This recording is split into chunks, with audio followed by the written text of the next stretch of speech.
I'm Gavin Cleespies. I'm the Director of Programs, Exhibitions, and Community Partnerships for the Massachusetts Historical Society.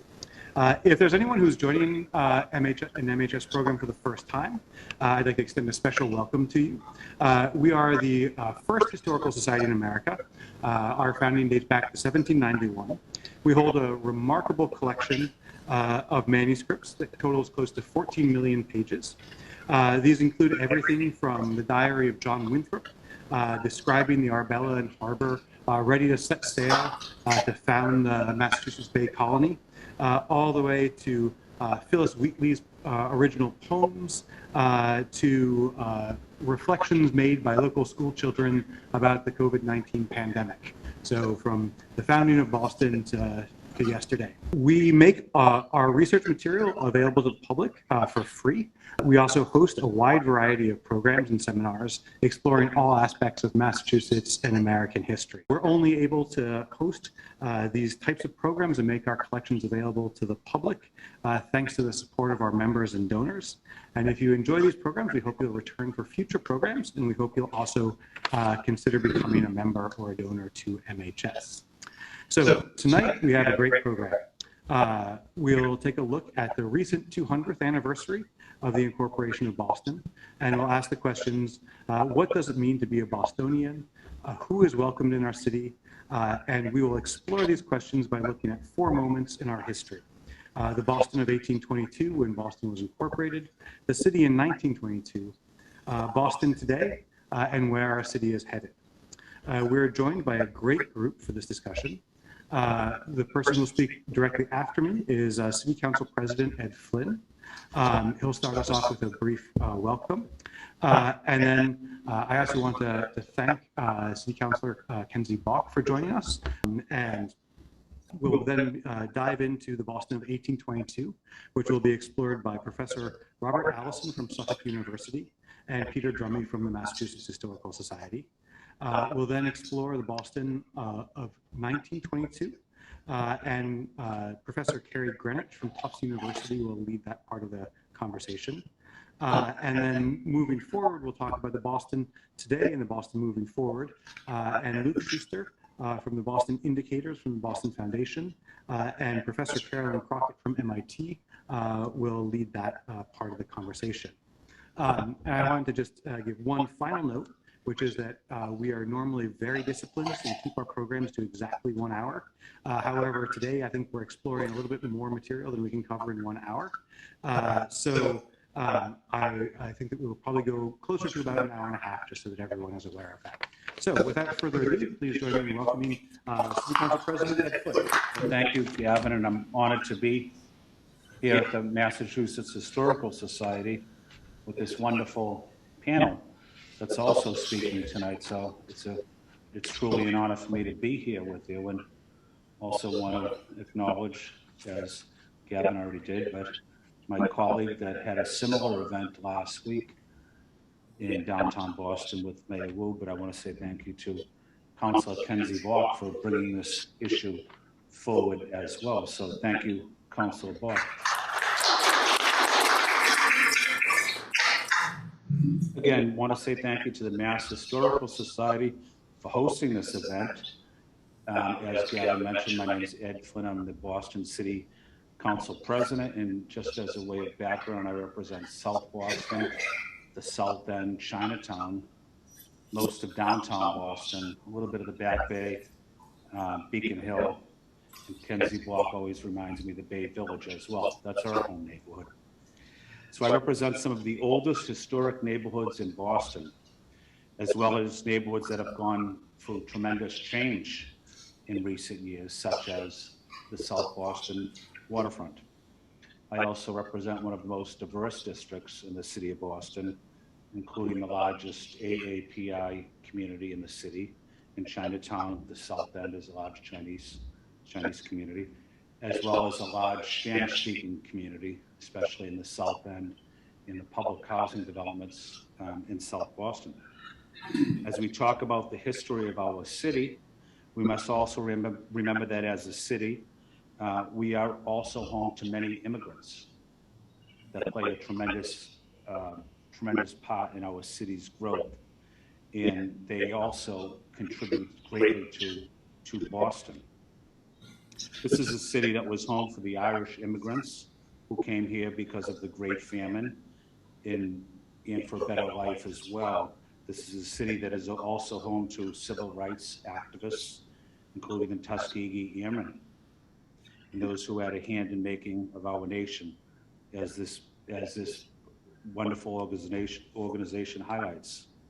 And as our city continues to move forward, we must also ensure that Boston continues to be the home of all of its residents, and that our immigrant neighbors, working families, people of all different backgrounds will be able to stay in the city and access the opportunities that Boston has to offer. Our Boston City Council now is the most diverse in the history of Boston. It is majority women and councilors of color. We are focused on issues of equity and working on issues of affordable housing, access to jobs, improving our public education system, safety, and making sure that all of our residents have access to the resources that Boston has to offer. We need to include the voices of residents that have historically been excluded from this conversation for so many years. We need to have language access be a critical part of the new Boston. We need to actively seek input from immigrant neighbors, whether they're here legally or undocumented, communities of color, and working families. So we have a lot of work to do on the body, but I know myself and my colleagues on the City Council, Councilor Block, we have a strong working relationship with Mayor Wu and her administration on these issues and preparing Boston for the future. Boston at 200 years old is a prosperous city, and I'm confident that if we work together, our city will continue to be the welcoming city that it has always been. But we still have a lot of work to do. Over the last several years, we've seen the inequities in this city. We've seen the inequities across our country. And that's what we strive here today for, is to bring Boston together, but especially people that really never had a voice in the city, never had a voice in the future of Boston. But we want to say and welcome everybody, because Boston's that beacon of light for all. Thank you. Thank you. Thank you all for joining us. Thank you, Gavin and the MHS, for organizing this event. So in 1822, there were 43,000 Bostonians, all living in the area we know of now as downtown Boston, South Boston, and on Nobles Island. And 7,000 were eligible to vote in the town meeting. That means that eligible voters were adults, or 21, male. Were they still Protestant? No. Okay, so that particular bar had been dropped. Taxpayers? I think See, I defer to Peter Drummey. Income. So 7,000 people could not fit in any hall in Boston. You know, Faneuil Hall, if you tried to get 7,000 people in now, the fire department, I would hope to be there, but it's not. And even if they could, there was no room for them to confer, a sense of a town meeting where people would deliberate with each other.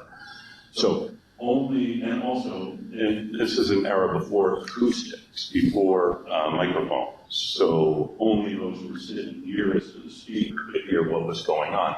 So consequently, very few people actually showed up at the town meeting. 30 to 40 people might turn out. It's the same as today in many ways. That is, those who show up are the ones who make a choice. Those who show up are the ones who are actively engaged. And so it worked for those who showed up, and not, I suppose, for everyone else. These are the ones deciding on the issues. So in many ways, this system was untenable just because of the size of Boston. And in 1820, the Massachusetts Constitutional Convention approved an amendment to the state constitution which would allow for the incorporation of cities, a charter for a city. In fact, John Adams approved that motion at the 1820 Constitutional Convention. So in 1822, at Boston's town meeting, the town meeting agreed to petition the general court for a city charter. And the vote was something like 2,700 in favor of petitioning to incorporate Boston as a city, and about 2,080 against. So it wasn't a unanimous decision that we should become a city. And it's always important to remember this, that a healthy system does require people to be able to disagree with each other. And then once the decision is made, to go forward. So the city charter was agreed to by the general court. In fact, Lemuel Shaw wrote the city charter and divided the city into 12 wards. Each ward would have one alderman elected by the people of that ward and 4 councilors. So there would be a bicameral city government with a 2-house city council. And then there also would be a mayor. And all of these figures were elected annually. So 1-year term for members of the Common Council, the Board of Aldermen, and the mayor.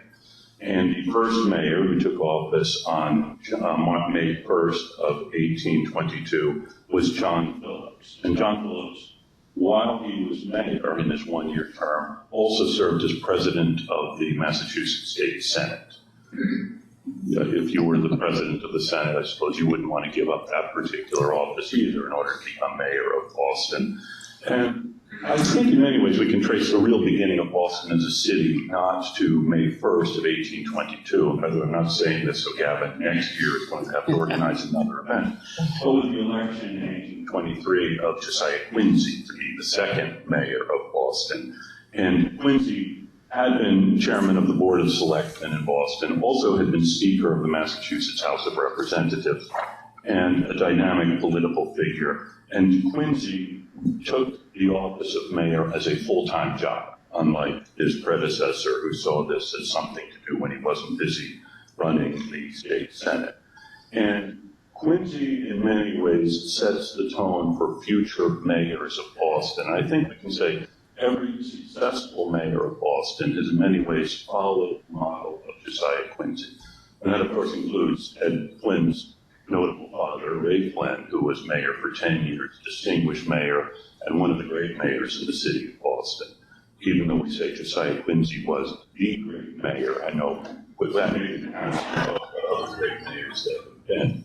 Because in big and small ways, Quincy was always acting in the interests of the city. He built Faneuil Hall Marketplace, as you probably know, also under his administration, the city purchased the land that became the public garden. He replaced the Board of Highway Surveyors, which was a state board to decide where roads would be built, and put that under the control of the city. So the city would decide where roads would be built to affect different neighborhoods. And he also replaced the Public Health Commission with a commission more amenable to what Quincy saw as the best interests of the city. So he was doing these big policy initiatives, but also he personally wrote traffic citations for wagons that were double parked in front of Faneuil Hall. He would tell the drivers to move. Couldn't we love a mayor who would get traffic movement by telling people not to double park in front of these places? And also Belknap Street on the Belknap Street on the north slope of Beacon Hill was both part of the African American community in Boston, but also had some notorious taverns which disturbed the peace of the residents who didn't want to have the noise from taverns and have their families disturbed by this. So Quincy enforced the noise ordinances on Belknap Street, going and telling people to stop the music. And also was during his administration. By the way, Quincy served 6 terms as mayor of Boston. And my learned colleague and I were conferring earlier. We think that James Michael Curley was the first mayor to serve longer than Josiah Quincy. Remember, it was a 1-year term that Quincy served, but still 6 years was longer than anyone would serve until Curley was elected for his second term in the, was it 1922? Yeah. Oh, good. You'll be covering that. And Quincy also purchased the land in South Boston, which became a home for the poor, as well as a new city jail. And he had been chair of the town committee for the relief and disposition of the poor.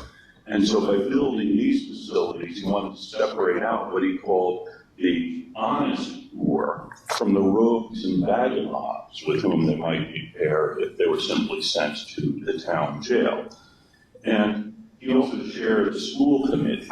And the mayor at that time chaired the school committee as the mayor's sole importance in overseeing education, something I believe your father tried to bring back when he was mayor. I'm not going to hold Ed accountable both for good and bad, good things that happened during the Flynn administration, but and it actually was in his work with the schools and also his attempt to reorganize the fire department that caused enough of the voters of Boston to lose Quincy to lose favor with the voters of Boston. So he was voted out of office after 6 eventful years, and as I said, still known as the Great Mayor.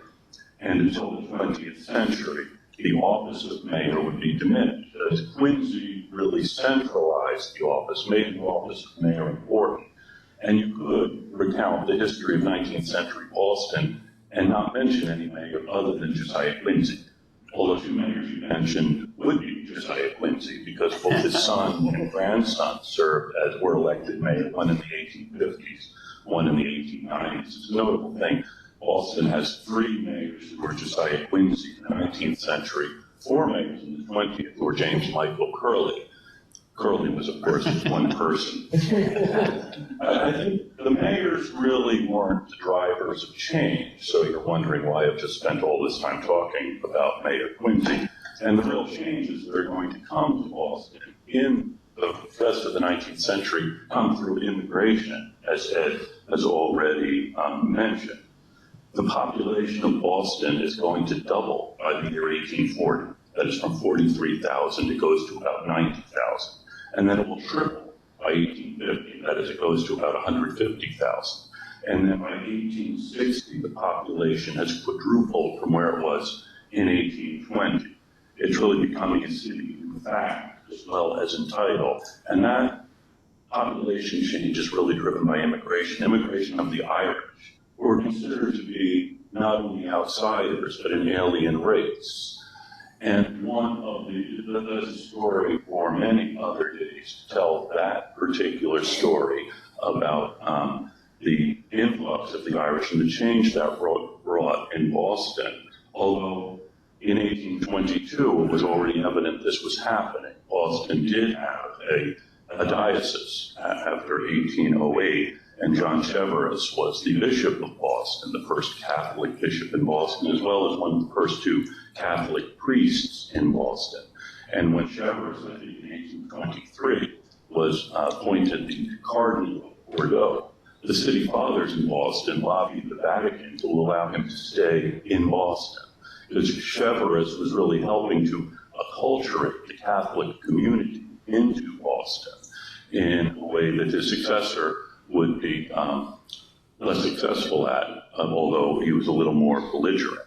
And so at this time, in 1822, as the city is adopting, the city is noticing this change happening, we adopted a city seal, which we still have. This is the reason we have 2 dates on the city seal, 1630, the year of the arrival of the Puritans, and then 1822, the year of Boston's incorporation. And the Latin motto, Sic et patribus sit Deus nobis, which is, as you were with our fathers, God be with us. This eternal prayer of Bostonians, as we change, as we either improve the city or change the city in other ways. And again, one thing we can learn from the study of history is that every change is not a progressive improvement. But that is what we hope, that the city we share will continue to be guided by the principles of those who have gone before us, and as well as this idea of a city upon a hill, another idea we can talk about, prove out in another format. So Boston changes in 1822 with the incorporation of Boston as a city. The big changes are to come, and the big changes are still coming. So thank you.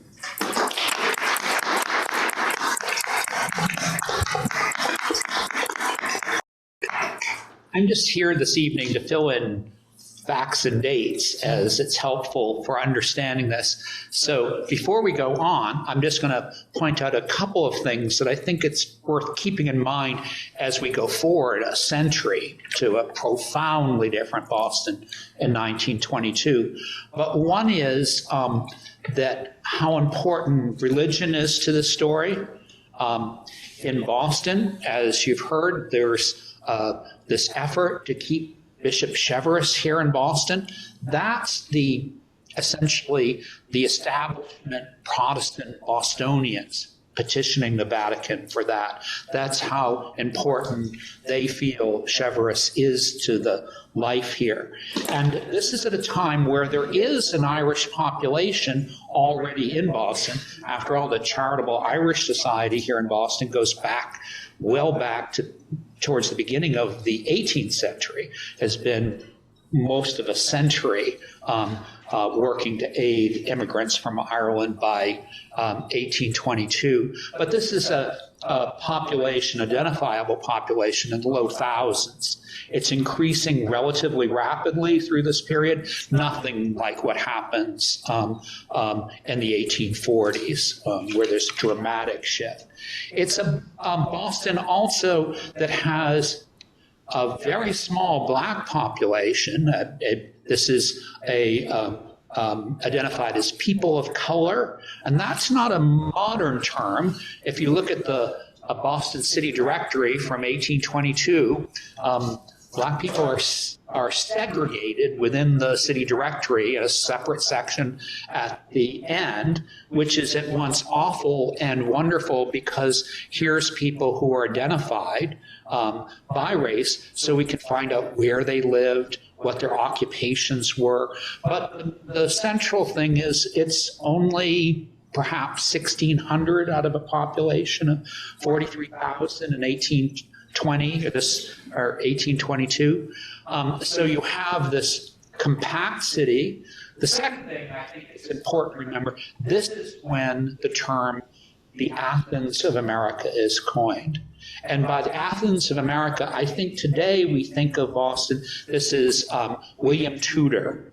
I should say as an aside, he's the son of a founder of the Massachusetts Historical Society, but a notable figure in his own right. But he describes Boston as sort of, to his way of thinking in the 1820s, this is before we take the form of city government, as essentially a perfect democracy. That is, this is democracy as opposed to Athens, a democracy without slavery. We're not dependent. It's not like a perfect place, but where there's this broad civic participation, as you heard, 7,000 voters participating. So there's a tension about it's logical to have city government, but there's been a town government here for almost 200 years by that point. And there's a resistance to change, simply the conservative resistance to change. There's also a sort of feeling that there's something wonderful about how Boston has operated with selectmen and an open town meeting over this long period of time successfully. So that's why you have these divided votes over it, taking on a city government. The other thing is in thinking about this place, it is, as Bob said, this compact place, only there's been this taking of land in 1804 on Dorchester Neck, the sort of beginnings of South Boston. That's the first time Boston expands in any substantial way. Although it expands, the expansion starts before we become a city in the sense of making land, as Nancy Seasholes puts it. That is, in land filling, there's the great expansion of Boston before annexation takes place. So the first great expansion of Boston is the creation of about 50 acres of land in the 18 teens, which is what we call the Bullfinch Triangle, the area south of the North Street, where there's a mill pond in colonial times that's filled in by topping the hills Beacon Hill, the Tri-Mount, and using that essentially for filling in this mill pond that was created in the 18th century. So you have, for the first time, open flat land to build upon in Boston, and it's a double benefit because in topping the hills, Beacon Hill and the hills going west from there, you've flattened them out so you can build upon that area as well. That's the beginning of the development of Beacon Hill. So there's lots going on at this time, and when we think of, we use a term kind of easily, Athens of America, thinking of it along cultural lines. Boston is this sort of cultural capital of the new United States. It's also important to know that the people at the time were also thinking about that, is participation in their own government. Well, thank you. Wonderful introduction, and thank you, Bob, and thank you, everybody. I'm going to talk about 1922, a long sort of journey from 1822. Civil War, of course, ends in 1865. Massachusetts and Boston in particular receives a massive influx, thank you, of African-American, African-descended migrants from roughly 1865 to 1875. And much of that migration mimics our community that we see today. About 10% of all Bostonians in 1860 and back to 1790 were born outside of the United States.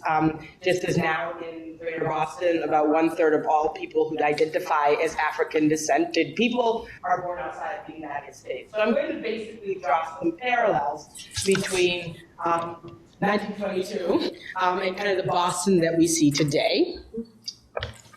Oopsie. Oops. There we go. And I'm going to begin with an early morning, January 3rd, 1920, when police officers raided the brick walk-ups and three-family tenements in Roxbury's Dudley Square, now referred to as Nubian Square. The raid was part of the National Justice Department's suppression of seditious Reds, as the newspaper said, in New England, a form of federal repression inspired by the so-called Red Scare of 1919. The dragnet in Boston that you see here in the picture brought over 3,000 undesirables, as they were called, to a detention facility on Deer Island in Boston Harbor. There, the mostly Russian Jewish immigrants and their families awaited extradition from the country.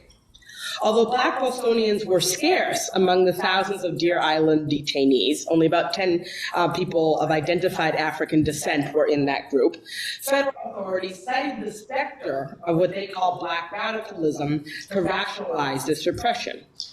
As U.S. Attorney General A. Mitchell Palmer stated, the raid, and countless ones like it across the urban Northeast, were designed to rid the country of communists who, quote, wanted to organize the Negroes, particularly the Negroes of the Commonwealth of Massachusetts, in a movement to overthrow the present political and economic system of the United States, end quote.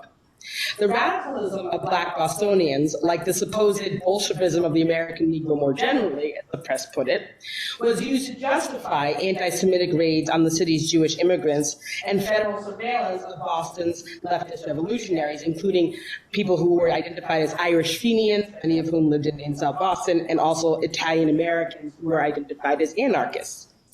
Yet, as the decade unfolded, these Black Bostonians, led by Guardian editor William Trotter and his allies in both the National Equal Rights League and what was called the African Blood Brotherhood, they led local and regional resistance to federal repression of civil rights.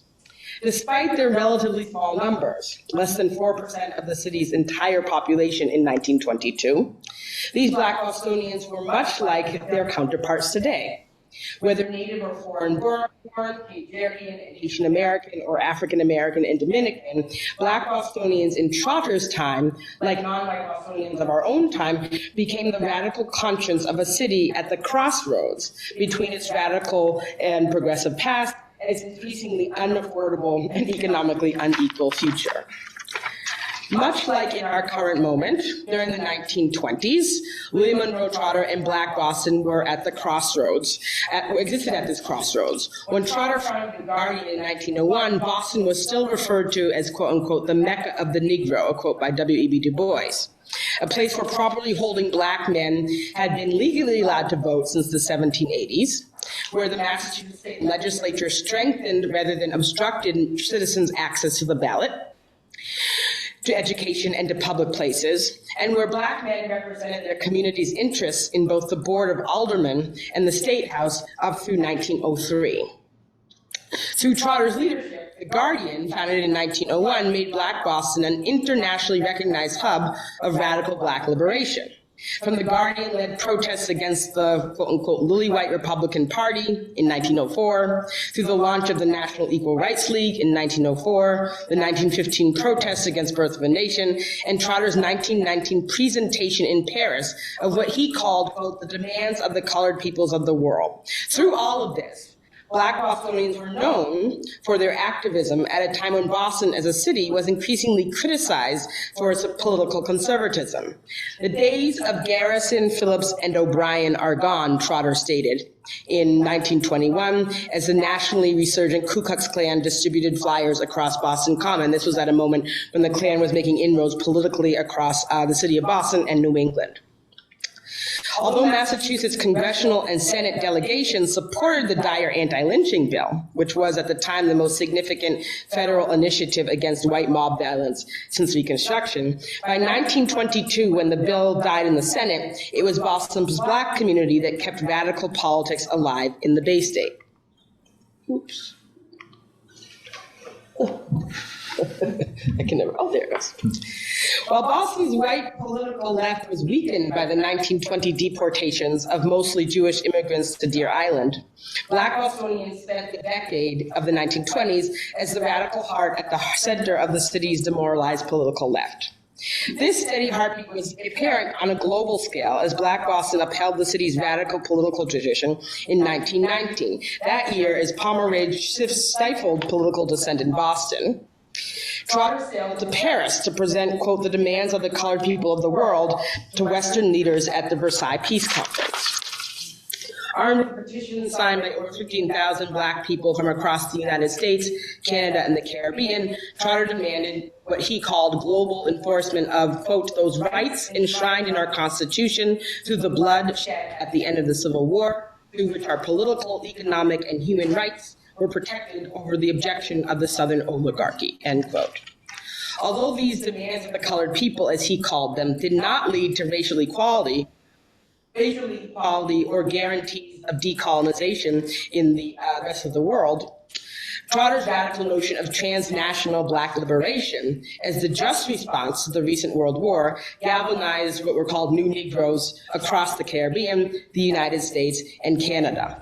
Trotter and Boston were known and hailed in Toronto in 1922 at a rally for the African Blood Brotherhood, in Jamaica in 1923 as, quote, the Mecca of the Negro despite the whiteness of its city, end quote. Similarly, the famous Dyer anti-lynching bill, first submitted to Congress by Missouri Republican Leonidas Dyer in June 1918, was inspired by Trotter's National Liberty League. This league, organized in 1917, demanded a federal law against lynching that became the basis for Dyer's 1921 bill. As the Dyer bill languished in the Senate in early 1922, Trotter led Black Bostonians in a Faneuil Hall rally that demanded transfer of the bill to the Senate Judiciary for an immediate vote.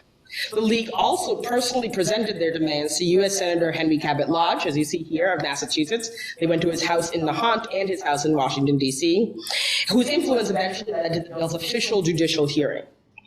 Although the Dyer bill eventually failed and wasn't resurrected as law until very recently, 2021, by the end of 1922, black people across the diaspora cheered Trotter and Black Bostonians for their leadership in federal anti-lynching legislation and for, quote, leadership of the colored race more generally, end quote.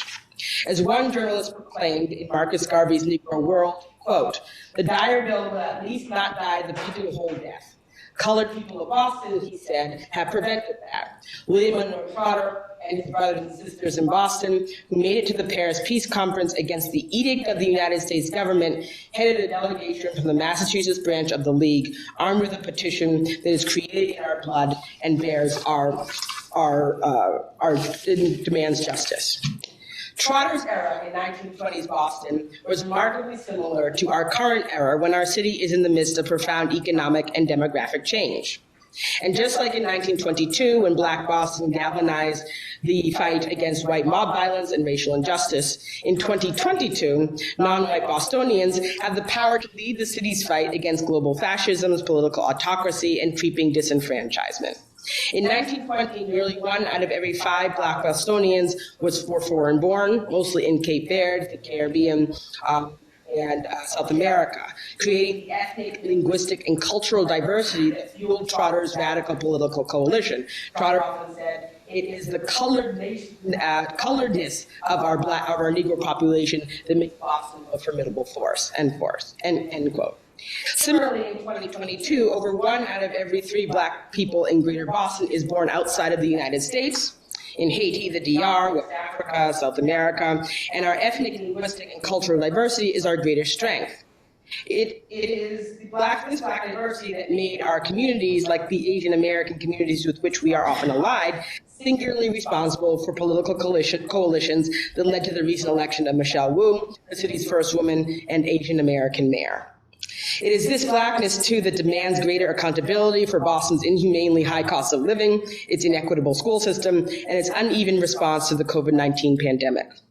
Yet, just as Boston's 2022 housing crisis threatens to displace the city's working and middle-class families of all races, while deeply entrenched economic inequality and racial discrimination leaves most Black Bostonians marginalized from the city's decades-long economic boom, similarly, Boston's rising political conservatism of the 1920s prevented Trotter during his time, and his allies as well, from fully benefiting from the Guardian's demand, agitate, agitate, agitate. Thus, as we reflect on the history of Boston, it is important that we acknowledge how integral Black people like Trotter have been to the city's political, economic, and cultural growth, and to its best aspects of its political self. We must acknowledge that it is not just Crispus Attucks and Phyllis Wheatley, Louis Hayden and Josephine Ruffin, but also 20th century communities like Trotter's South End and Dudley Square, now Nubian Square, that have forced Boston to live up to the highest ideals of it has about itself. We must acknowledge that the city's commitment to greater justice, as uneven as it has always been, originates in and builds upon Boston's Black and historically marginalized people of all races, who are yet politically active communities who, in the tradition of Trotter and the Guardian, continue to shout agitate, agitate, agitate in the face of liberal immobilization and conservative backlash. Thank you.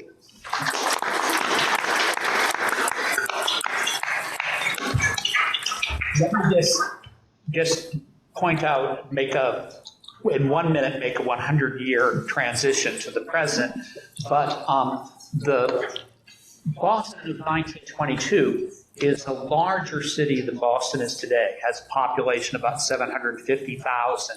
It's the same footprint, essentially, as today, with the annexation of Hyde Park in 1912. Boston became substantially the Boston we know. So we're talking about a place with more people in it. So by percentage, the Black population of Boston is low, but it's increased over time.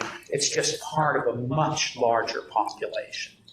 And then on the other side of Boston continues to increase in population, plateaus in the 1940s, and sort of its peak population is in the early 1950s at about 800,000. And then, as many of you know, the population decreases substantially and relatively rapidly, so that by 1980, the population of Boston is about 560,000, which is the same as the population of Boston back in 1900. So that's where we are coming up to the near past. So I'm going to present a bunch of charts and graphs about who we are as a city today, and it's just neat to see how a bunch of the earlier presentations sort of teed up some of this data. So let's get right into it, and you'll see how well it's teasing up in particular. So I think the best way to start talking about top-line demographic trends for Boston today is to just first look at how many people live in the city. So this graph will do that back to 1950. And we see exactly that trend. You were right on these numbers. I'm sure we're pulling from the same census data. But there is an interesting sort of U shape here where we see 1950 really was the high water mark for Boston's population, just a tick over 800,000 residents. Decline down to 1980. We've seen a rebound of over 100,000 residents over the last 40 years or so. But Kerri's mother.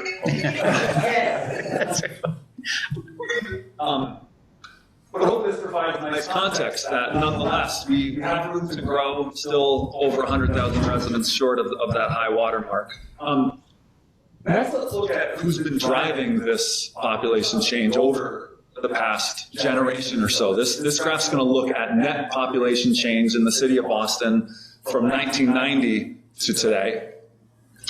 And you can see the city grew by over 100,000 residents over this last generation or so, driven entirely by new residents of color, especially strong Latino population growth, significant Asian American growth. An interesting part of the story, and actually at Boston Indicators, we released a big report a couple of months ago on the rising multiracial population in our region. There's some really interesting trends here in particular. On the right-hand side, you see net white decline of about 30,000 residents over this time frame. On the right-hand side next, I'm going to show the same net change, but breaking out by nativity, whether or not someone was born outside of the United States. And you can see the same story here, where more than half of this net population growth over the last generation driven by foreign-born residents. So Boston was really struggling in the late 80s, late 70s, early 80s. The resurgence of the city driven almost entirely by this new immigration to the city. It's important, and again, earlier comments really teed this up nicely. This isn't a brand new story for Boston. In many ways, immigration has been central to our identity, but there was just a huge dip in the mid-20th century. A lot of this is the consequence of federal immigration policy, dramatic restrictions in the early 20th century, and then opening up largely as a consequence of the Immigration and Nationalization Act of 1965. And so today, almost 30% of the city foreign-born, but still not at that high water mark of over 30% around 1900. Now, one thing that really is different about this period of immigration is where in the world people are coming from. So here, we look at the top 10 countries of origin for foreign-born residents in Boston back in 1990. You can see China, Haiti, Ireland, Italy, the largest 7 countries.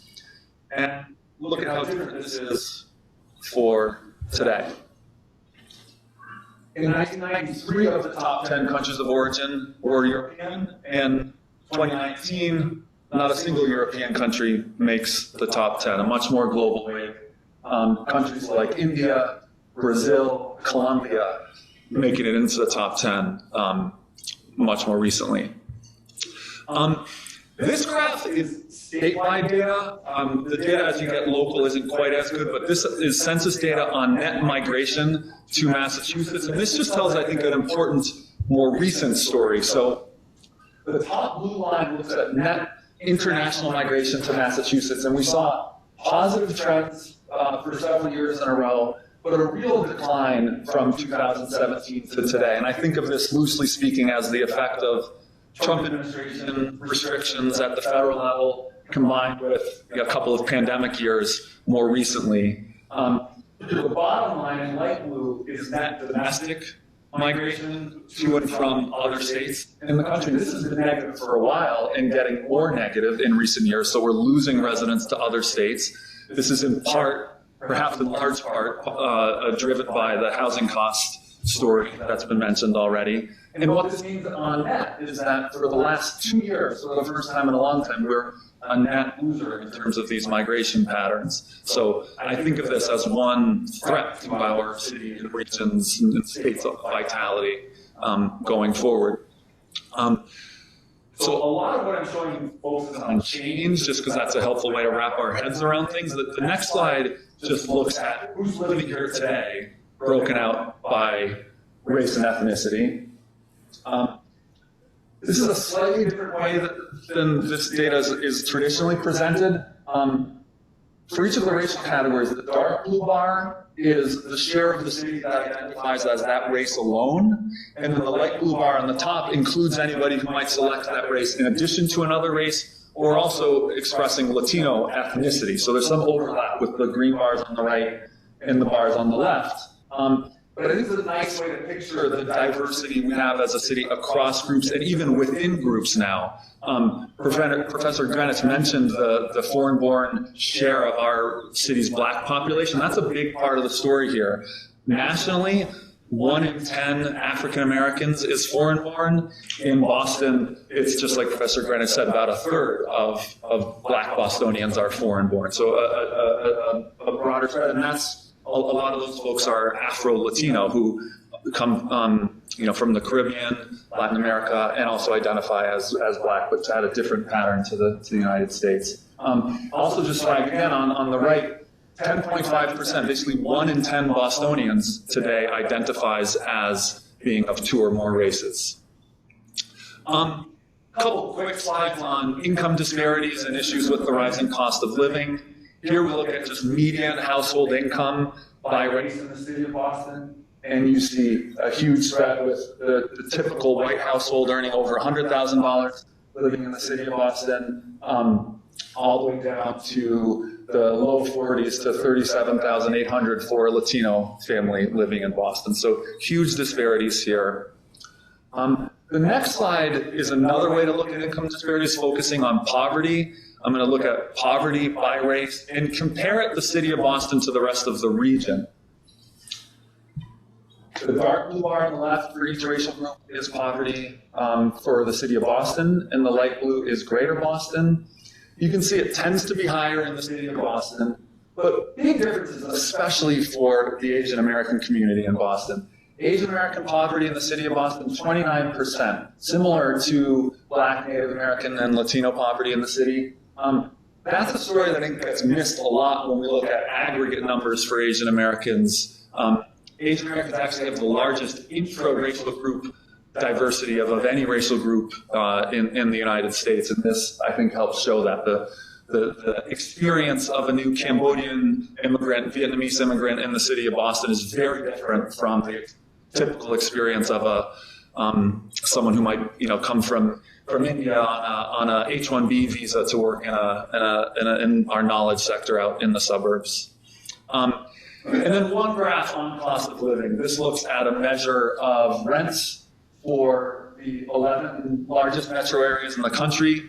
The coloring isn't great on this, but you can see there's a gray shading for the COVID state of emergency.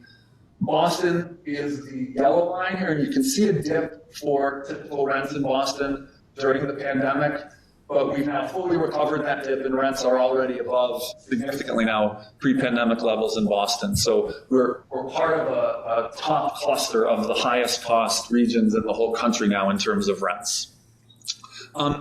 Next, I'll try and do this quicker. This is looking at trends for families living in the city of Boston. We've done a bunch of work in the last couple of years on trends for families and how it's playing out in enrollment in Boston public schools. Let me start by just showing the same exact line graph I showed at the beginning, the total population of Boston, again focusing around the rebound over the last 40 years. Let's compare this. All good. Sorry. Let's compare this to the population just of school-age kids living in Boston, kids from the age of 5 up to 17 years old. And you see no rebound at all for school-age kids. In fact, a net decline over that same 40-year time period. So while we've been gaining population, we've actually still been losing families over this time frame. One way to unpack this story is to look at how income overlays onto these trends. So in the next graph, I'm going to break out Boston families who are lower, middle, or upper income. So we cluster families into 3 income buckets. And first look at net change in the number of those families living in the city who have kids. A significant increase in low-income families with kids in Boston, a decline at the middle-income portion, and a small increase for high-income families with kids. This is from 1980, roughly, to today. On the right, I'm going to do the same exact thing, but it's families or households without children. Huge increases at the high end and the low end, and a very modest increase in the middle.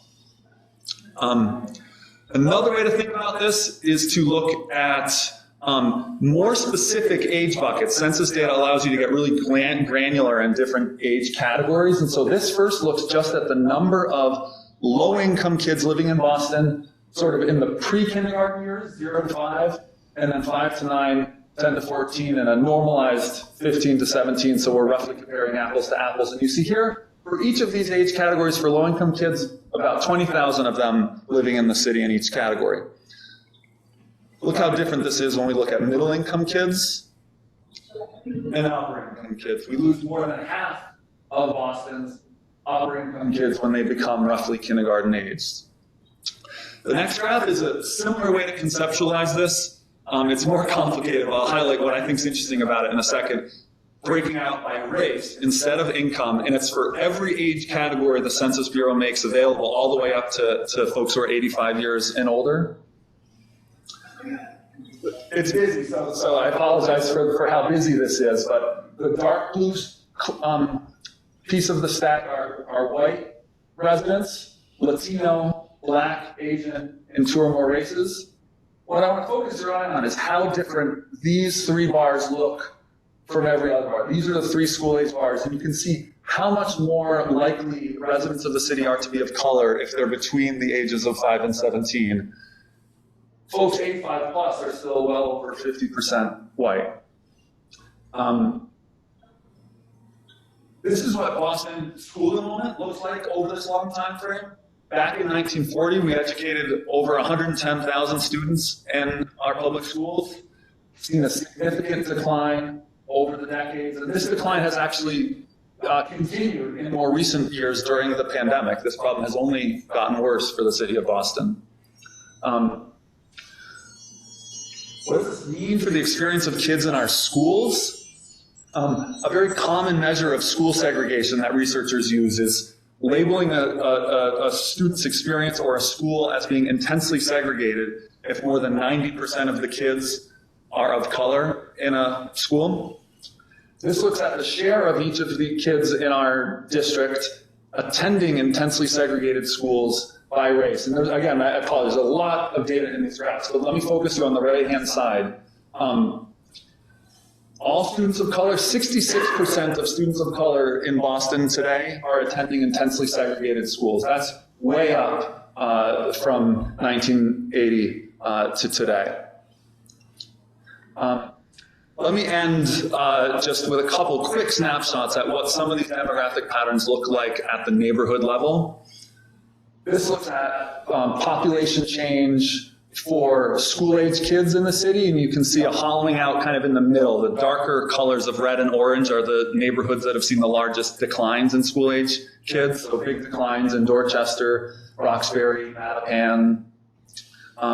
The next graph conceptually is very similar, but it's looking at the total population and mapping net change for residents of color, and you can see a very similar story where the darker yellows and reds are places where there's been the biggest decline in populations of color and increases, and there's an interesting shape here, sort of to the north and the south, especially in Hyde Park, there's been a significant increase in residents of color. But, you know, I think of this as a picture of the gentrification that we're experiencing in the downtown neighborhoods of Roxbury in the South End and in parts of JP and Dorchester. So let me end with that and pass it to Karilyn.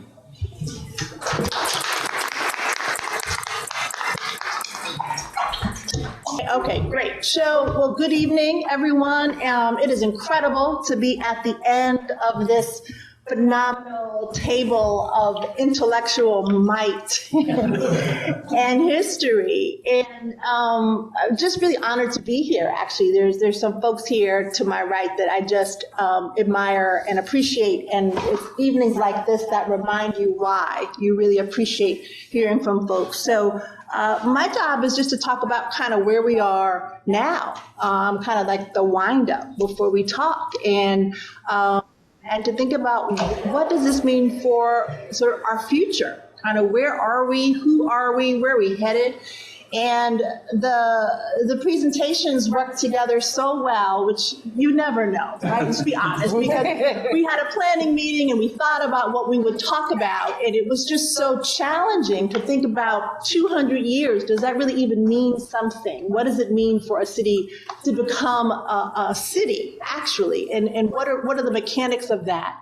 And what does that mean now, some 200 years later? So I do have a few notes here to try to keep myself on track, but it's mostly observations, and I'm hoping that folks in the audience and at home can share some of your observations when we get into the Q&A. But I was really struck in thinking about talking to you tonight, and certainly after hearing the presentations, to think about the fact that the city is in a moment of change, certainly in a moment of flux and crisis in some ways, in my opinion. And I think Bob said it best when you ended your presentation. You said that there are big changes to come. And I sit here with you feeling that very much so as I think about the fact that we are a city that is growing, a city that is really coming out of certainly a historic local election season where we do have an incredibly bodacious, change-minded and ready to go city council, represented here tonight by Councilor Bach and President Flynn, who's here. And so the city council is ready to go. We have a mayor who is ready to go, who is absolutely historic in her election, in her administration, a first female mayor, first Asian mayor, a first mayor who is representing Chicago, although I'm not supposed to say that. Actually representing all of us and representing a different kind of focus on not only governing, but governing with a mind to transformation. This is not lost on me as I think about the fact that we are almost 2 weeks away from the 2-year anniversary of George Floyd's murder. And what that has meant for us to stand in a country and in a city that is still in what is very much a public health emergency, a public safety emergency. The fact that we still are grappling with a population, set of communities that are still questioning at the deepest level the safety and the efficacy of police, the safety and efficacy of government. And what have we done in these 2 years to change that metric, to change or to increase our feeling of public safety for all of us, certainly for our Black and brown communities? How have we made good on so many of the promises that we made just 2 years ago? And in some ways, can that be a measure of where we are 200 years into this moment of being a city? How will we think about our future, our generational future, 20 years from now? In 2042, will we be able to say that we made a set of commitments to our institutions, to our populations, to our communities that have been disinvested, that have been bypassed, and that have been harmed? What are the different kind of commitments that we will make this year to make that backward look to this year different? I believe that is where we sit. That is where we must wrestle. I'm hearkening back to the moment in 2020 when Councilor Arroyo raised the alarm, and then Mayor Walsh declared racism a public health crisis in the city of Boston. We were all pulled into a different kind of social compact then in June 2020. Soon after that, many of you may know that I was appointed as the city of Boston's first chief of equity. And even that move was meant to signal a kind of government shift to thinking about how equity could be not just a name, not just a word, but something that was deeply embedded in the city of Boston's governing structure itself. Boston is not unique. Many cities across the country in 2020 named these equity chiefs to signal an opportunity to get policy right, to rethink investments, to really take seriously this conversation around public safety, around racial equity, and around economic equity and justice.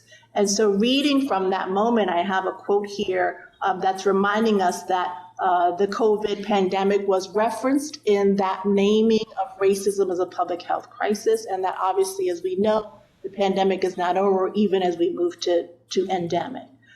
So the executive order read, the COVID-19 pandemic has revealed, reaffirmed, and cast in sharp relief the emergency nature of these pre-existing inequities caused by systemic racism.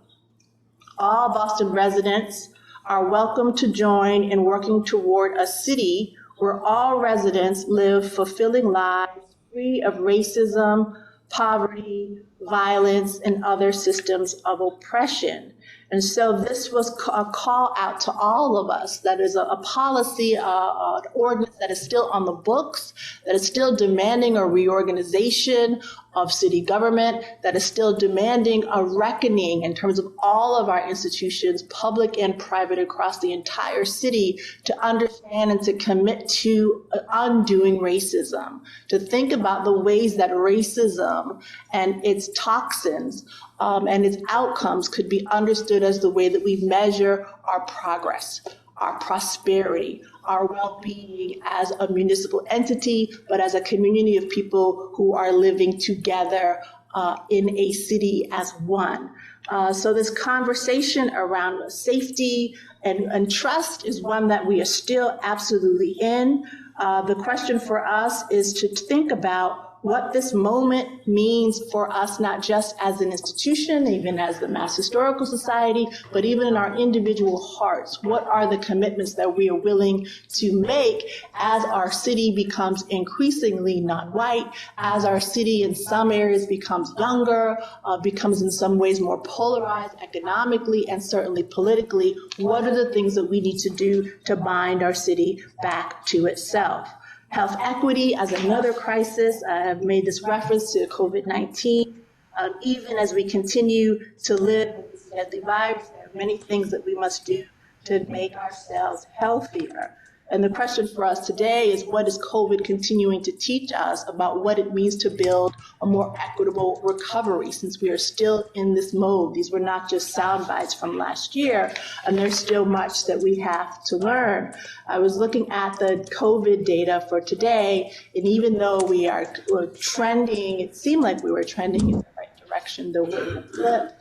The data today says that we have still a report of 175,628 positive COVID cases with 1,454 known deaths today. And of these positive cases, we still know that Black and brown residents make up 46% of these cases today, and 48% of these deaths. These numbers remind us that we have made some gains overall, but the disparate impact of COVID is still demanding our attention. This brings us back to a conversation around how people are housed. What is the kind of care that they're getting from our incredible health infrastructure? How are people living? What kind of food are they getting? And housing continues to be an enormous challenge for us, as has been mentioned by many of the panelists here. The city of Boston is a city of overwhelmingly of renters. 65% of the city are renters. And of those renters, 30% of those renters are cost burdened.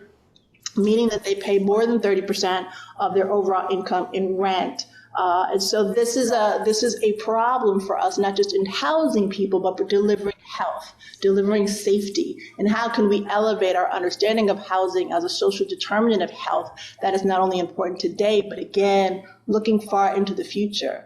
Earlier this year, Mayor Wu made an announcement committing $40 million in new funding to create and preserve about 700 units of income-restricted housing. This is fantastic in many ways where it's not enough. We have to do more, but it definitely signals what are the values of the administration, but also what are the ways that we are stabilizing the city so that we can have a city that represents many different people, many different incomes, and not dealing with an overwhelming cost burdening of housing. This is a crisis moment for us to reconcile ourselves with what is the city that we want to be, again, so that when we look back in 20 years, we can see that there are many different people who are in the city and can afford to be here. And so this is a reminder to us in terms of what COVID exposed, deep levels of housing insecurity, of food insecurity, and the kinds of commitments that it will take to make sure that we can bring people back not only into wholeness and wellness, but also this other concern around equity. The last point I'll make here is about the economic crisis that we are very much in, and how much this conversation around the wealth gap, or rather closing the racial wealth gap, will be determinant of how we understand generational health and mobility. And so we all know this report that came out from the Fed just a few years ago, the Color of Wealth report, gave us that eye-popping figure that revealed all the kinds of disparities in wealth in our communities, and particularly that number of $247,000 as the median wealth for a white family and $8 for a black family. I stand in front of you as someone who represents one of these $8 black families, a family who's absolutely has sort of made its path with an overwhelming amount of debt and cost burdening. And the question is, what does that mean to raise up the question for a generation of folks who have been struggling to be in the city, but what are our commitments overall to think of very much into the future? And so this discussion is definitely going to be driven in our minds around what is that population wave looking like that Luke was talking to us about. Who are the people that are trying to live in the city, send their children to school here, the people who are driving buses here, the people who are powering our grocery stores, hospitals, cleaning offices, as well as people who are managing many of these institutions. When we look at racially and ethnically what that profile looks like, we're seeing the future of the city. And the question for us will be, who can live here over time, who can own a home, who can actually think about the viability of their family for many years into the future. And so these are some of the concerns that are in front of us. And again, this question of what will we do? What do we have the political will to do? What do we have the economic vision to commit to? And who are our partners in this are very much the questions that are before us. And I definitely feel that in this room, that there's an opportunity for us to think about specifically our history and memory. I'll leave it here because I think that even though when I look at these numbers myself, it feels grim. It feels grim to think of these very large order public policy issues, these issues that are at once economic and political, at once individual, collective, public and private. And to make these kinds of commitments to ourselves in 2020 will take everyone who was looking back to 2020 to think about in 2022 who is in office, who is representing us, and what are the kinds of coalitions that we're building to actually close some of these gaps, to actually deal with this deeper trust, and also understand the ways that we have faced many of these kinds of challenges before, as history has revealed. And so at a moment in our country where our history, understanding a more revelatory telling of our history is very much under attack, the issue for me, or the question, is how our memory and our commitment to a more robust and more revelatory understanding of collective memory can guide us, can aid us, can tell us what, can help remind us what we learned from the 20th century, the 19th century, and before that actually make some of the roads to possibility possible in truth. And so lots of stories I think I could pull from history, but would love to just remind us that history and certainly this excavating of a deeper sense of collective memory can and should be our guide in that work. And for me, I do feel like there's quite a sense of possibility there, because over and over again, it was Bostonians who were demanding a very different kind of future than the one that seemed within reach.